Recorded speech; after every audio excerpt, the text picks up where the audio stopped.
Hello everyone, ये lecture 20 लेके हम आपके पास आए हैं मेरे प्यारे बच्चों। लेक्चर 20। इस लेक्चर में हम शियर के बारे में पढ़ेंगे। तो थोड़ा थोड़ा पढ़ेंगे, आपको परेशान होने की जरूरत नहीं है। थोड़ा सा शियर के बारे में अंडरस्टैंड करेंगे और उसके बाद फिर हम आगे बढ़ेंगे। तो शियर क्या होता है, एक चीज है।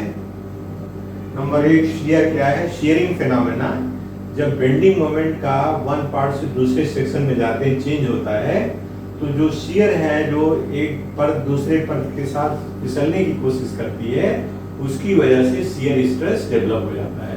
कहने का मतलब हुआ कि आपका शियर जो होगा वो बीम में प्रोड्यूस होगा ज्यादा। इसको आप सोचोगे कि यार भैया इतना हमको ना पढ़ाओ, तो ये यूडीएल है, तो इसमें शियर फिर कहीं कट करोगे आप, तो इसमें तो फ्री बॉडी डायग्राम अगर आप ड्रा करोगे तो इसमें क्या होगा कि एक पोर्शन जो आपका यहाँ पर है वो ये इस तरह से मान लीजिए अप की तरफ से जाएगा, दूसरा जो यहाँ कटा हुआ फ्री बॉडी डायग्राम में ये इस तरह से दिखाई पड़ेगा आपको। This is one part, this is shearing phenomena.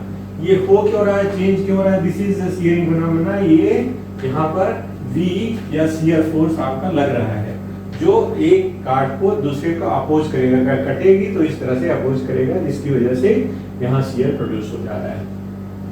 दूसरा में बेंडिंग मोमेंट चेंज होने की वजह से भी हमारा बेंडिंग मोमेंट जो चेंज होता है उसकी वजह से फोर्स प्रोड्यूस हो जाता है हॉरिजॉन्टल और वर्टिकल, जिसकी वजह से हमें शियर इसमें मिलता है। तो शियर जो है हॉरिजॉन्टल भी होगा, वर्टिकल भी होगा, लेकिन शियर स्ट्रेस की जो मान है वो दोनों डायरेक्शन में बराबर होंगे, क्योंकि स्टेबल रहने के लिए, जैसे आप सोचो कि किसी भी पॉइंट पे अगर आपका ये सेक्शन कोई हो, सपोज करिए इस तरह से बॉडी और इस तरह से आप सपोज करिए, तो बॉटम वाले पोर्शन में अगर आप जाएंगे इस तरह से, तो बॉटम वाला पोर्शन जो आपका यहाँ पर है, यहाँ पर अगर स्ट्रेस टाउ लग रहा है, इस तरह से टाउ लग रहा है, और इसके अपोजिट में टॉप वाले में भी आपका यहाँ टॉप वाले पोर्शन में इस तरह ये इस डायरेक्शन में कर रहा है, तो ये इसके एंटी क्लॉकवाइज डायरेक्शन में ये स्ट्रेस देगा, एंटी क्लॉकवाइज डायरेक्शन में। लेकिन जो टाउ यहाँ पर अगर वैल्यू है और यहाँ टाउ डैश है, तो tau dash equal to tau हो जाएगा, क्योंकि ये मोमेंट जो मिलेगा वो मोमेंट दोनों में जो बराबर होगा, मोमेंट का मान बराबर होगा या फोर्स का मान बराबर, जिसकी वजह से इस कैटेगरी में जो भी हॉरिजॉन्टल या वर्टिकल प्लेन में जो भी आपका स्ट्रेस डेवलप होगा वो एक बराबर होंगे, मतलब कंप्लीमेंट्री जो है बराबर होंगे। तो यहाँ पर जो हम शियर की बात कर रहे हैं, इसमें जैसे किसी बीम में है तो शियर डेवलप होगा, तो वो चीज हम इसमें पढ़ने जा रहे हैं। तो सबसे पहले शियर के बारे में क्या है कि शियर, आप जब शियर को बेंडिंग डायग्राम ड्रा करते हैं तो शियर का वेरिएशन आप लोग जान गए हैं कि ये होता है। अब हमें ये जानना है कि शियर जो स्ट्रेस डेवलप होगा वो क्या होता है। क्या जानेंगे? Shear stress. तो शियर स्ट्रेस के लिए किसी भी, अगर मान लीजिए रेक्टेंगल आपकी बीम है और होमोजेनियस है, माने इसमें कोई स्टील नहीं लगा है, तो इसके बीच में से ये डिस्टेंस आपकी d/2 हो जाएगी और ये भी डिस्टेंस आपकी d/2 हो जाएगी, और ये मान लीजिए आपका विड्थ है बीम की, ठीक है, और ये कोई हमने क्रॉस सेक्शन लिया है, मान लीजिए A1 लिया है या A लिया है, तो और यहाँ से इसके सेंट्रॉइड के बीच की दूरी मान लीजिए y बार है न्यूट्रल एक्सिस से, तो आपका टाउ या शियर स्ट्रेस बराबर होगा V/IB इंटू AY बार। ये वैल्यू होती है। ये जनरली आपने जो है ये मैकेनिक्स स्ट्रेंथ ऑफ मटेरियल या मैकेनिक्स में इसको आप पढ़ेंगे या पढ़े होंगे, नहीं तो मैं पढ़ाऊंगा तो इसके बारे में जानकारी ये हो जाएगी। तो इस तरह से ये हमारा स्ट्रेस है। अब टाउ क्या है, जैसे मान लीजिए A बराबर 0 हो जाएगा, तो आपका टाउ जो है टॉप बॉटम टॉप पे जो क्या होगा, 0 हो जाएगा ये। और जब हमारा यहाँ आएंगे या न्यूट्रल एक्सिस सपोज करिए या मिड में आएंगे, एट मिड कितना होगा, एट मिड या दूसरी भाषा में कहें कि न्यूट्रल एक्सिस पर कितना होगा, वो हमारा क्या होगा, B into A into Y bar divided by I B से हम लोग फाइंड आउट कर लेंगे। तो ये बराबर आपका पूरा हाफ क्रॉस सेक्शन हम लोग ले लेते हैं पूरा, तो ये बराबर हो जाएगा B into D by two, और वाई बार क्या होगा, इस एरिया का हाफ, मीन्स ये एरिया जो है इसका हाफ सेंट्राइज लेंगे, तो ये डिस्टेंस आपकी क्या हो जाएगी, D by to multiply by 1/2, तो डी बाई 4 हो जाएगी ये। और आई बराबर कितना हो जाएगा, बी डी क्यूब बाई 12। जल्दी इस वैल्यू की कोशिश करें। और तो ये सारी वैल्यूज अगर आप यहाँ रखेंगे टी मैक्स या करिए मिड, तो क्या मिलेगा आपको, b into a equal to b d by 2 multiply by d by 4 multiply by divided by b d cube by 12 into b. इसको और सिंप्लीफाई करेंगे तो आ जाएगा b अपॉन बी डी। तो जो मैक्सिमम हमारा शियर स्ट्रेस आ रहा है वो एवरेज शियर है, बी बाई बी डी को एवरेज शियर कहते हैं, this is called average shear stress.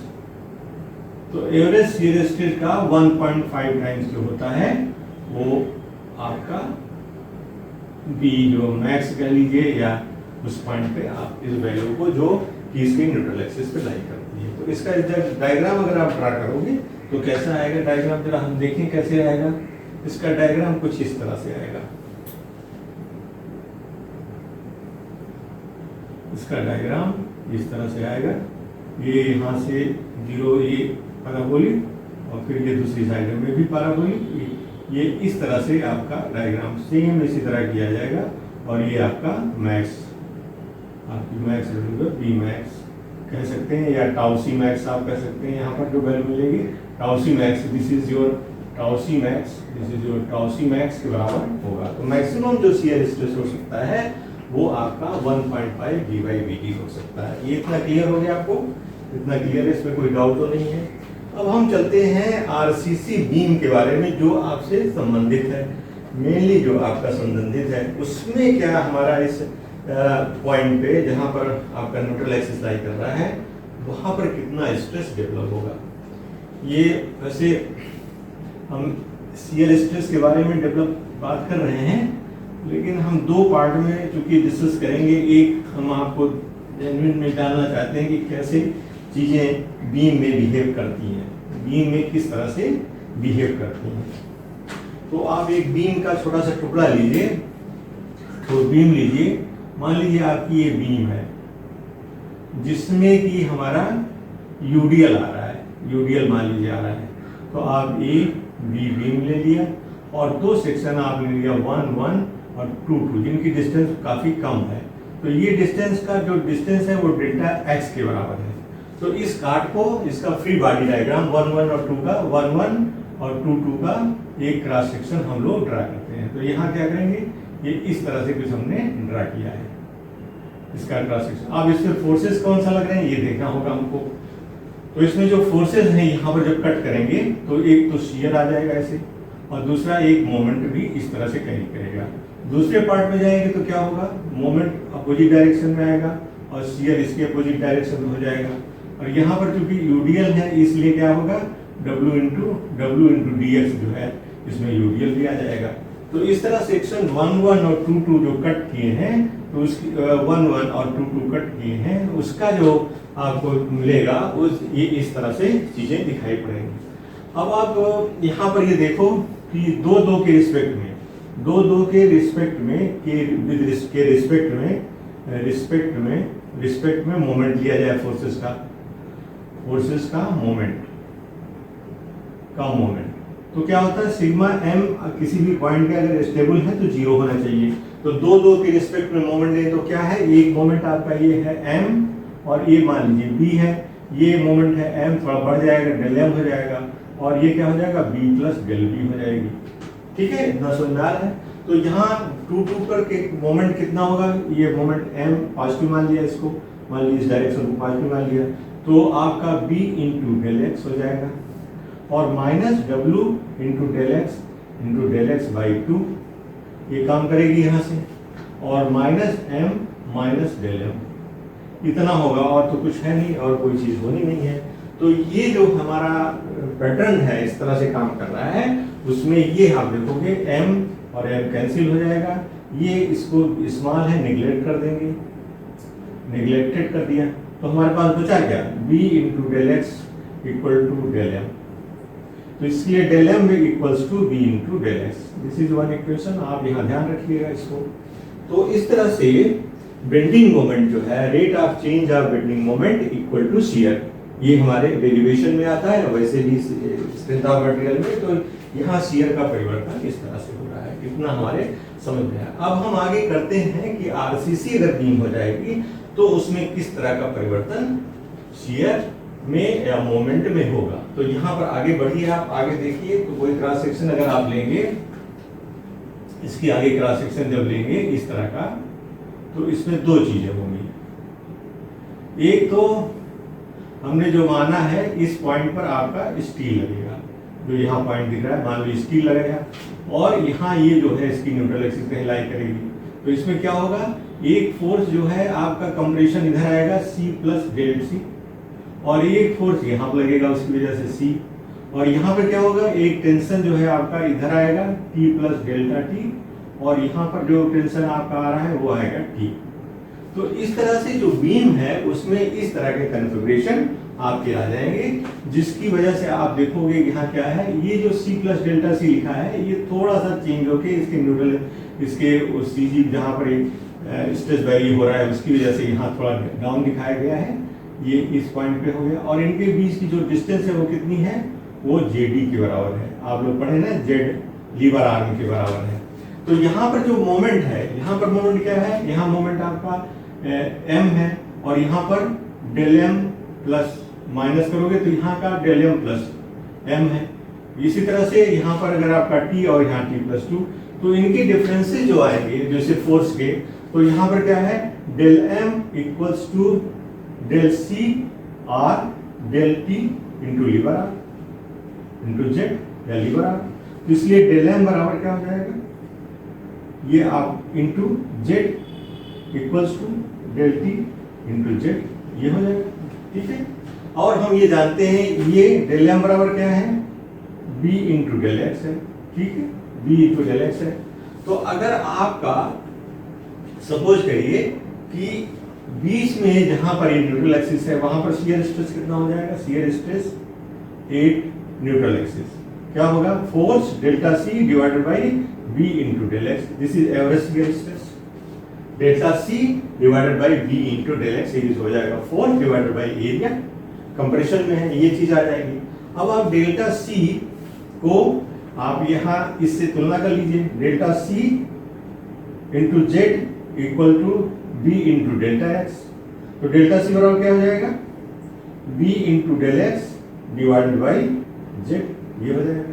तो सी की जगह ये वैल्यू हम रख देंगे, तो सी जगह ये वैल्यू रखेंगे तो क्या हो जाएगा, B into del x divided by z multiply by b into del x. तो ये हार्ड क्या हो जाएगा, बी अपान जेड बी आ जाएगा, आपको आ जाएगा। तो ये स्ट्रेस क्या हो गया, b upon z equal to j into d, और ये बी, तो ये हो जाएगा b upon b into j d. This is your equation. जब आपसे किसी उसमें पूछा जाएगा एग्जाम वगैरह में, तो ये चीजें आएंगी कि न्यूट्रल एक्सिस पे जो सबसे ज्यादा शियर स्ट्रेस आपका डेवलप होगा वो किसके बराबर होगा, तो वो आपका होगा बी अपान जो शियर स्ट्रेस वहां पर है divided by b into j d के बराबर होगा। This is your tau c at neutral axis. ये हो गया, इतना आपके समझ में आ गया, राइट। अब आप देखो इसमें कि जहां पर C जीरो है वहां पर तो ये स्ट्रेस आपका जीरो हो जाएगा, शियर स्ट्रेस, और जहां पर आपका धीरे धीरे ग्रेजुअली बढ़ेगा तो इसका जो डायग्राम बनेगा वो किस तरह से बनेगा, शियर स्ट्रेस का डायग्राम कैसे बनेगा। तो आप यहाँ देखो, यहाँ जो डायग्राम बनेगा वो कुछ इस तरह से बनेगा। जैसे मान लीजिए सेक्शन है आपका, बीम का सेक्शन है ये यहाँ पर, और ये न्यूट्रल एक्सिस है, तो ये C यहाँ पर आ रहा है और स्टील जो लगा है वहाँ पर ये आ रहा है। तो स्ट्रेस डायग्राम आपका इस तरह से था, बेंडिंग का स्ट्रेस डायग्राम इस तरह था। अब शियर का स्ट्रेस डायग्राम कैसे होगा, इस पॉइंट से इस पॉइंट तक यहाँ पर आपका जीरो होगा, और उसके बाद ग्रेजुअली बढ़ करके यहाँ पर ये पैराबोलिक आ जाएगा इस पॉइंट पे। तो यहाँ पर डेल्टा सी जो है आप काम कर रहा है। अब इसके नीचे क्या है, यहाँ यहाँ तो कंप्रेशन है इस जोन में, तो यहाँ तक तो काम किया, लेकिन अब यहाँ पर टेंशन हो गया तो वही चीज आगे बढ़ ना करके ऐसे चीज आगे बढ़ती चली जाएगी। लेकिन इस पॉइंट पे क्या है, डेल्टा टी है और डेल्टा सी दोनों को न्यूट्रलाइज कर देगा एक दूसरे को प्लस माइनस करके, तो ये इस पॉइंट पे यहाँ जीरो आ जाएगा। इसलिए ये पैटर्न जो होगा आपका यहाँ आपका इस तरह से होगा, B अपान P इंटू जे डी इस तरह होगा इस पॉइंट पे मैक्सिमम। और ये चूंकि टेंशन क्रैक है बीम, यहाँ कंप्रेशन का लोड नहीं लगा इसलिए थ्योरी यहाँ पर आएगी और उसके बाद कंप्रेशन और टेंशन का जो ये न्यूट्रल कर लेने की वजह से ये पॉइंट यहाँ पर आकर के रुक जाएगा। तो इस तरह से this is a shear stress diagram, this is your shear stress diagram, right. इतना समझ में आ गया आप लोगों को। तो ये हम लोग यहाँ पर इस तरह से चीजों को समझ रहे हैं। अब आप समझने की कोशिश करो कि आखिर ये शियर जो होता है वो बीम में क्या प्रभाव डालता है, बीम में क्या प्रभाव डालता है। तो शियर की जो स्टडी है वो ये बताती है, शियर की स्टडी जब प्रिंसिपल सर्किट प्रिंसिपल स्ट्रेस के माध्यम से अगर आप किसी प्लेन के बारे में पढ़ेंगे, वो हम यहाँ डिस्कस नहीं करना चाहते, बस ये है कि उसके रिजल्टेंट पे हम लोग आ रहे हैं। यहाँ हम बताना चाह रहे हैं कि बीम अगर आपकी हॉरिजॉन्टल बीम इस तरह से है, इस तरह से है, यहाँ पर बीम इस तरह से है और यहाँ ये सपोर्ट है आपका, तो सपोर्ट से जो क्रैक्स डेवलप होंगे वो ये 45 डिग्री पे 45 डिग्री और जहाँ मिड पॉइंट आएगा ये वर्टिकल हो जाएगा और यहाँ पर भी इस तरह से आ जाएगी इस तरह से। तो ये जो डिग्री है वो 135 डिग्री और ये जो डिग्री है वो 45 डिग्री पर काम करेगी। तो ये चीजें इस तरह से बीम में जो क्रैक्स डेवलप हो रहे हैं, यहाँ पर जो है वर्टिकल हो जाएगा, यहाँ पर इस तरह से वर्टिकल वर्टिकल दिखाई पड़ेंगे क्रैक्स। और इसमें दो पोर्शन है, एक पोर्शन आपका जो है वो कंप्रेशन में है और दूसरा पोर्शन जो है आपका टेंशन में है। तो इसमें बीम में जो स्ट्रेसेस जो डेवलप हो रहे हैं, कंप्रेशन वाला जो आपका ये कंप्रेसिव है जो इस टाइप पे उसको तो एक कंक्रीट जो है वहन कर लेगी, लेकिन ये जो यहाँ पर जो टेंशन जोन में आ गया है उसके लिए हमें कुछ ना कुछ प्रोवाइड करना पड़ेगा।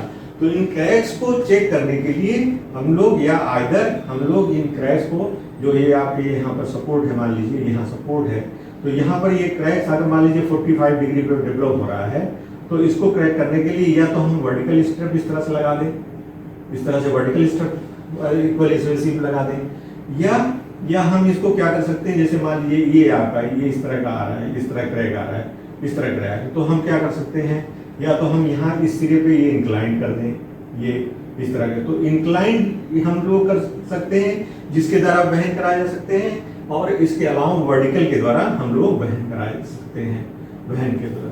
तो हम वर्टिकल स्टिरअप के द्वारा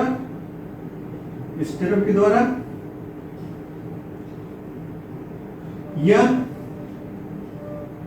स्ट्रिप के द्वारा या इंक्लाइन के द्वारा इसको कर सकते हैं। लेकिन अब ये एक शर्त है कि जो कॉर्नर में सरिया है उसको हम मोड़ते हैं, लेकिन कोड का कुछ IS 456 का प्रोविजन है कि जो इंक्लाइन सरिया होगी उससे जो आप शियर आएगा वैल्यू उसका 50% ही इससे आप कवर कराओ। तो हमारे पास चॉइस क्या बनती है कि हम जो है इसको जनरली वर्टिकल स्ट्रिप या इनकी कॉम्बिनेशन के द्वारा हम लोग इसको 50% केवल 50% ही हम लोग इससे इंक्लाइन बीम के द्वारा वियर करा सकते हैं। इस तरह से जैसे मान लीजिए बीम आ रही है, यहाँ पर आ रही है, इसको आपने मोड़ दिया और ये आगे बढ़ा दिया।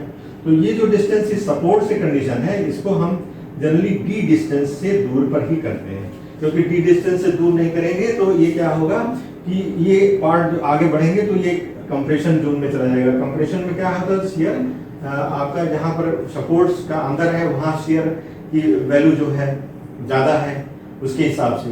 तो ये हम क्या करते हैं, इस D कोड के प्रोविजन के हिसाब से D डिस्टेंस पर या 1.25 D अगर फिट न करें तो ये 1.2 फेस से, जो आपका फेस है, मान लीजिए ये हमारी बीम है इस तरह से और इसका एक सपोर्ट है, इस तरह से हमने प्रोवाइड किया है, ये आपका बीम है,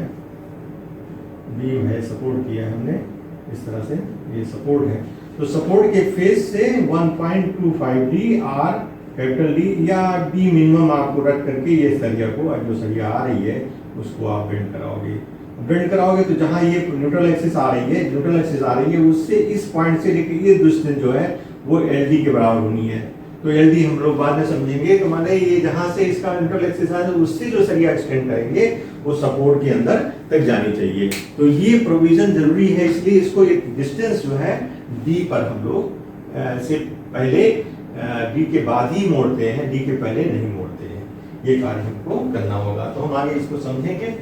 और आज इसमें जो रीइंफोर्समेंट होगा वो शियर रीइंफोर्समेंट होगा। उसको जनरली जो हम लोग स्टडी करके या स्टडी में आया है तो उसमें 3 तरह की चीजें हम देखते हैं। एक तो हमारा कंप्रेशन का जो स्टील है, जो कंप्रेशन का जोन है वो रेसिस्ट करता है। 1 नंबर क्या करता है, कंप्रेसिव जो स्टील है, जो कंक्रीट है, कंप्रेसिव कंक्रीट है वो रेसिस्ट करती है। तो इसका जो शियर क्रैक होगा उससे इसके कंप्रेसिव स्ट्रेस का मान ज्यादा होगा जो क्रैक प्रोड्यूस कर रहा है, जिसकी वजह से इसकी जरूरत हमें नहीं पड़ेगी। दूसरा पॉइंट आता है कि जो हमारे पास एग्रीगेट्स हैं, टोटल एग्रीगेट्स हैं वो भी कंट्रीब्यूट करते हैं। तो एग्रीगेट्स जब कंट्रीब्यूट करेंगे तो इसमें ये ध्यान देना है कि हम कंक्रीट के डेप्थ को थोड़ा बढ़ाएंगे जिससे हमारा ज्यादा एरिया एल है। मतलब quantity of steel is less than economical steel या बैलेंस स्टील से कम करेंगे तो हमारा न्यूट्रल एक्सिस का एरिया थोड़ा और बढ़ जाएगा, जिसकी वजह से एग्रीगेट जो होते हैं वो भी इसमें कंट्रीब्यूशन करेंगे।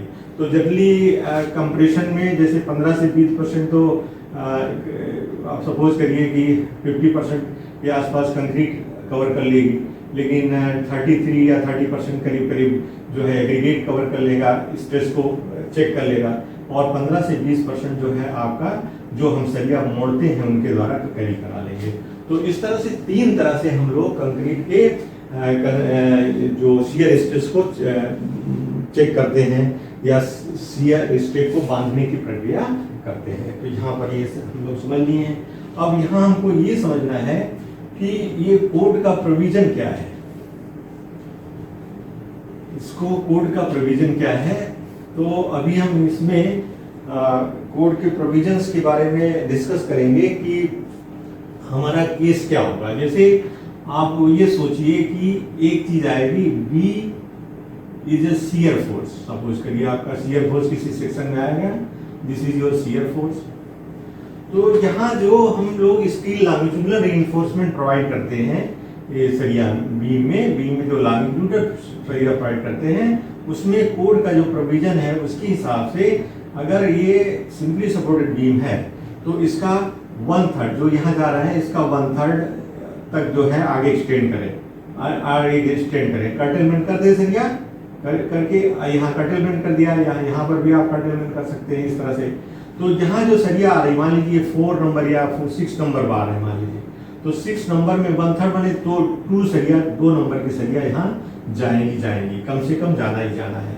तो ये जो प्रोविजन है मतलब कोड का कि कोड में आपका ये डिस्टेंस में ये सरिया इतनी 1/3 जाने तक, जितनी सरिया इसका 1/3 मिनिमम जाना चाहिए। लेकिन प्रैक्टिस में हम क्या करते हैं 50% सरिया को अंदर इम्बेड करते हैं, 50% सरिया सपोर्ट में जाती है कम से कम कर्टेलमेंट के बाद। तो 50% सरिया जो जाती है उसको हम एएस स्टील एरिया एएस से डिनोट करते हैं। तो एएस बाई बीडी जब हम निकालेंगे तो परसेंटेज ऑफ स्टील 100 से मल्टीप्लाई कर देंगे तो ये उस स्टील का परसेंटेज है जो कि आपके सपोर्ट में जा रहा है। तो इसके करस्पॉन्डिंग जो हमारी कंक्रीट है वो उसमें टाउसी वैल्यू आपका डेवलप हो जाएगा, ये टाउसी वैल्यू इसमें डेवलप हो जाएगा। तो आप यहाँ देखेंगे 100 AS by BD के रिस्पेक्ट में डिफरेंट ग्रेड की जो कंक्रीट है उनके टाउ वैल्यू आपको मिलेंगे। ये हम लोग डिस्कस करेंगे।